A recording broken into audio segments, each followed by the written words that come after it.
Hey, it's Robin, the Digital Ads Guy, and today I'm going to go over the different bid strategies, different common bid strategies in Google Ads and what they're for and when you would want to use them. Okay, so with respect to the bid strategies, what I'm going to show you is bid strategies that apply to search campaigns or performance max campaigns.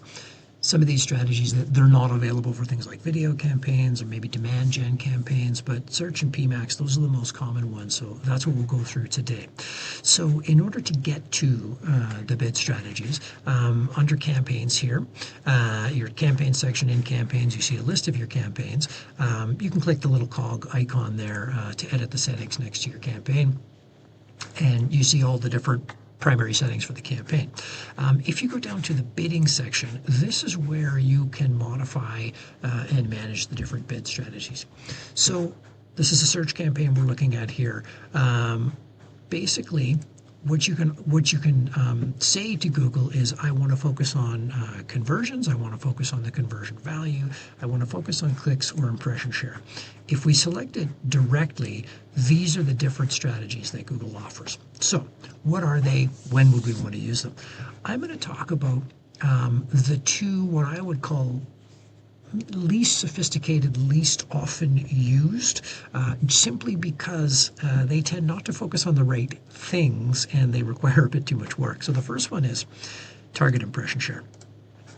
When you choose target impression share, what Google is going to try to do is Google is going to try to show your ad for that proportion of searches that it could show for. So in our sample campaign here, we're bidding on things like shoes, Nike shoes, red shoes, this kind of idea. So if we choose target impression share and we say we want to appear for 50% of those searches, there's a couple of other settings, like, you can specify, do you want to appear 50% of the time anywhere on the page for any of the sponsored results, or do you want to be in the top of the results page where you've got those 2 or 3 top results, or do you need to be absolutely top of the page, right, like number 1 position every time, 50% of the time. You can also specify a maximum cost per click bid limit. So you say, look, I want show my ad in the absolute number 1 position at least half the time, and I'll bid a maximum of $3. Now, this type of combination may not work. You might say, look, it's too competitive, there's too many searches, your budget is not high enough, but you can certainly shoot for it here with this target impression share. When would you use this? Well, it could be a situation where you just really want to have awareness. Let's say, for example, you've got a competitor that is, appearing a lot and you want to kind of drown them out a little bit, but you're not necessarily worried about getting the actual click on the ad or ultimately getting a conversion from that click. You just want the ad to show. I mean, maybe that's a reason. I don't know. Maybe there are other reasons, but generally target impression share is not one that is used very often, at least not by me. The second one is the manual CPC, or the manual cost per click. The reason this one is a bad idea, in my opinion, is that what you are trying to do is you are, for each of your keywords, so for every keyword in your account, you're going to set a maximum cost per click bid. And so that's to say you think you can do better or outsmart Google. Basically, it's saying that. It could also be that, look, for various reasons, we just don't want to pay more than $1 per click. Or we have to do a manual cost per click because there are certain keywords that can be very expensive, so we want to limit what we're spending on those. So we have to do a manual cost per click. And we've got, a default bid for an entire campaign at $1, but these specific campaigns we're going to drop, these specific keywords, we're going to drop those to, say, 20 cents or 25 cents. Again, it's not one that I use at all, frankly. So the ones where we actually start getting into leveraging the true value of Google are these two, the maximize conversions and maximize conversion value. Let me talk quickly about maximize clicks first. Maximize clicks is one I do use, and I do use it fairly frequently. What you're saying to Google is, for my budget, get me as many clicks as possible. You're not distinguishing necessarily between this keyword or that keyword. You're just saying, I just want the maximum possible clicks. The reason this can work well is on something like a brand campaign. If you need to bid on your own brand terms, instead of going for something like maximize conversions, so in other words, saying to Google, we want people to not only click the ad, but ultimately perform a conversion action on the site, Google will do that for you, but maximize conversions tends to have a higher cost per click because Google will sort of sniff out someone who's done a relevant search, and there's other properties about that user that Google thinks may make them more likely to convert.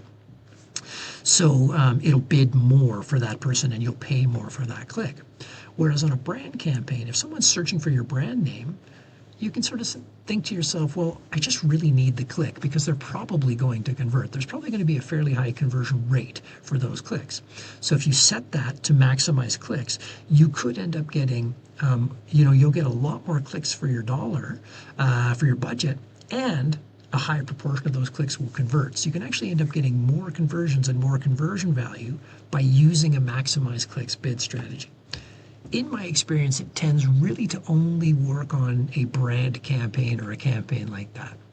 The other time I might use maximize clicks is if I've got a brand new campaign and I want to get it going, right? So sometimes if you start a search campaign, if you immediately start search on maximize conversions, it can take a while to get going. So you can sort of, give it a bit of a boost by setting it to maximize clicks for the first couple of days or the first few $100s or something like that before you switch it over to max conversions. So now let's talk about maximize conversions, and then we'll talk about maximize conversion value. If I say to Google, I want you to maximize conversions, what you're saying is, I don't just want people to click on the ad, I want them to take an action that is a conversion on my website. If you've got a B2B lead gen type website, what that's going to do is probably maximize form fills, right? So it's not just someone clicks on the ad, but they ultimately end up filling out a form. And like I mentioned earlier, Google uses its AI and its machine learning to try to figure out, based on the search and the person who's doing the search, if they are going to be likely to complete that conversion action on your site. But also you'll end up paying more per click typically, but obviously you'll end up getting more conversions, and that's really the name of the game. If you are an e-commerce, if your site is e-commerce, then really maximize conversions is going to be about conversion events, certainly purchase, and maybe something like add to cart or begin checkout, that kind of idea. So it could be a situation where you're not, you may not have a value on add to cart or proceed to checkout or initiate checkout, but you could say just maximize those, maximize the add to carts, maximize the initiate checkouts, because on the other end a high proportion of people who start that checkout process end up purchasing. So that's ultimately what maximize conversions is about. Now you'll see this other option here to set a target cost per action, a target CPA. This is very powerful because what you can say to Google is, I want you to maximize the conversions, but I need you to keep the cost per conversion, we'll say $100, to around $100. So let's say we've got a B2B campaign and we want form fills, and that form fill is a request a demo or a book a meeting or something like that. And you're saying to Google, I want you to use my budget, maximize conversions, but keep it around $100. It's not a hard and fast. This is not a ceiling. It's not like Google will absolutely not go above 100. I've seen Google go as much as sort of 50% above a target CPA, but it's a general guideline. And the reason this becomes powerful is if you know what your cost per acquisition should be. Let's say, for example, you've done the calculation that every time a conversion happens, a certain proportion end up converting to a prospect, a warm lead, and then a certain version end up actually becoming a customer or making a purchase. You can do the math on that and say every lead we get on our website is worth $500 to us, basically. So then you can come to Google and say, look, I will pay up to $250 per lead. And so that's going to be a profitable campaign if Google can get you leads at around $250 or cheaper. And that means the real power is you can then start scaling your budget. If you were doing a few $1,000s a month at $250 target cost per acquisition, what happens if you go to $5,000 a month? What happens if you go to $20,000 a month? Will it still scale?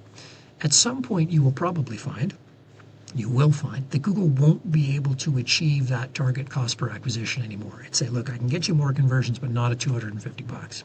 So even though your budget is $20,000 a month, Google's only spending 10,000. That's a great situation to be in. You've maximized your budget at that point. So unless you increase your target cost per acquisition to say to Google, I'll pay more for these conversions, then you sort of capped out at 10,000.